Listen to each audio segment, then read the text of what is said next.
Hello everyone, Juan-Carlos Peña here, Principal Bass with the Beach Symphony. Welcome to the first of a series of short videos in which we will be addressing different aspects of playing the bass. On this one, we're going to focus on some of the most basic elements of sound production: holding the bow and drawing the bow on the strings. But before we get into that, let's visit something even more basic: how to hold the bass.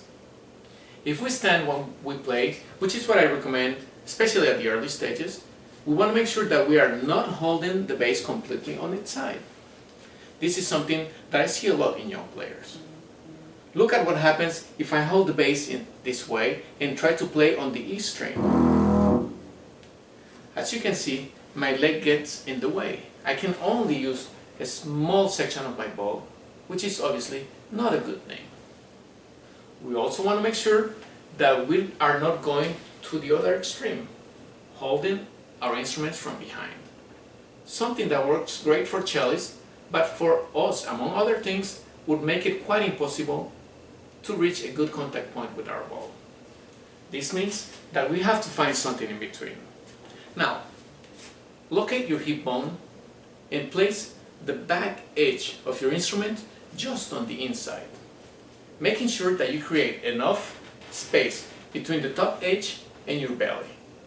This way, you'll be able to play comfortably on all strings.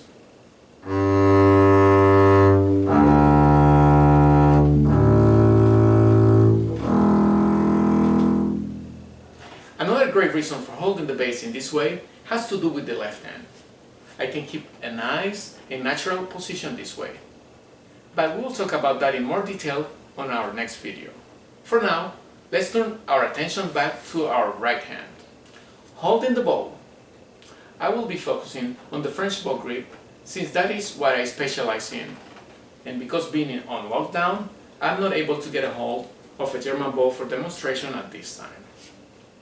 We want to make sure that everything that we do when playing the bass is done in the most natural way possible. In the case of holding your bow, this means that if you keep your natural hand position from when you're not doing anything at all, you'll end up with a great bow grip.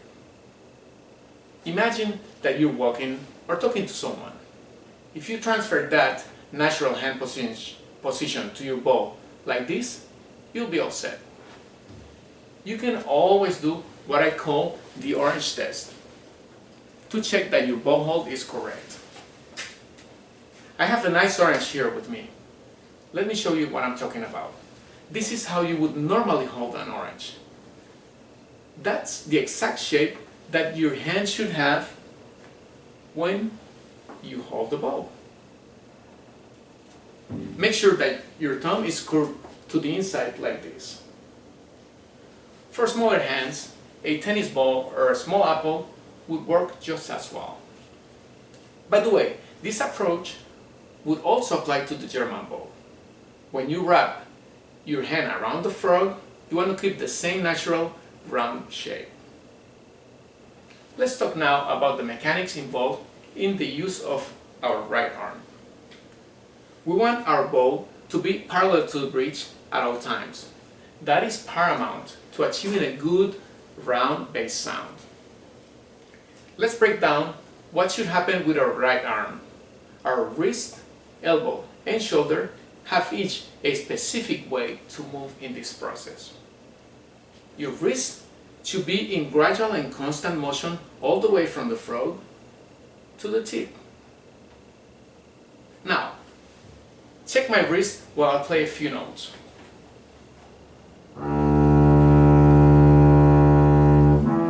See, the motion is constant, just keeps going all the way.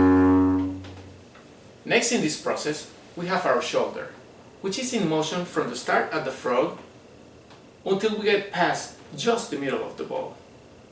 At that point, we stop the motion in our shoulder and transfer it to the elbow, which will continue until we reach a straight arm as we get to the tip of the bow.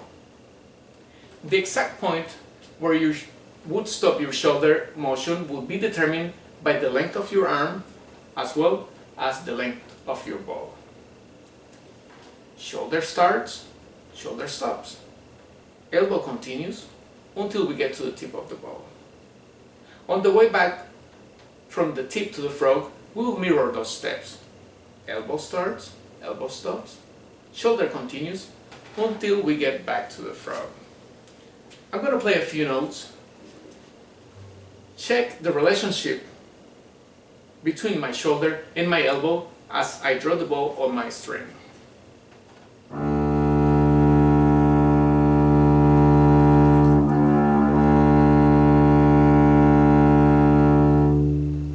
Now, make sure that when you start at the frog, your wrist is on a higher plane than your hand, and that your elbow is just hanging in a relaxed manner from your shoulder.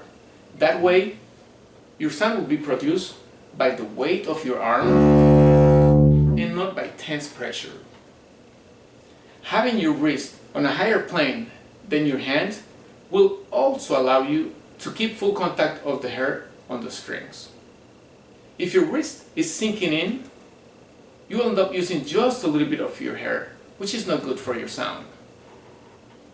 You also don't want to go over too much to the other side. Alright, let's use a D major 1 octave scale.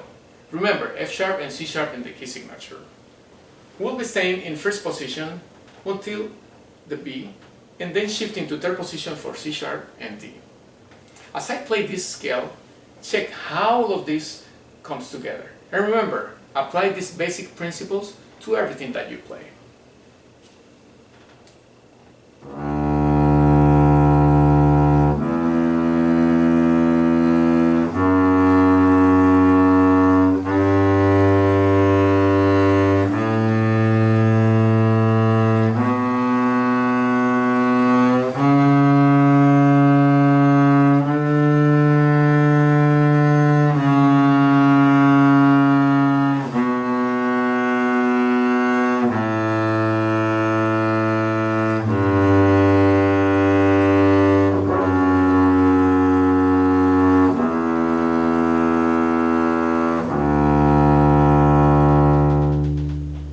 Okay, in our next short video, we will be addressing the basic elements of left hand technique. Until then, best wishes and thanks for watching.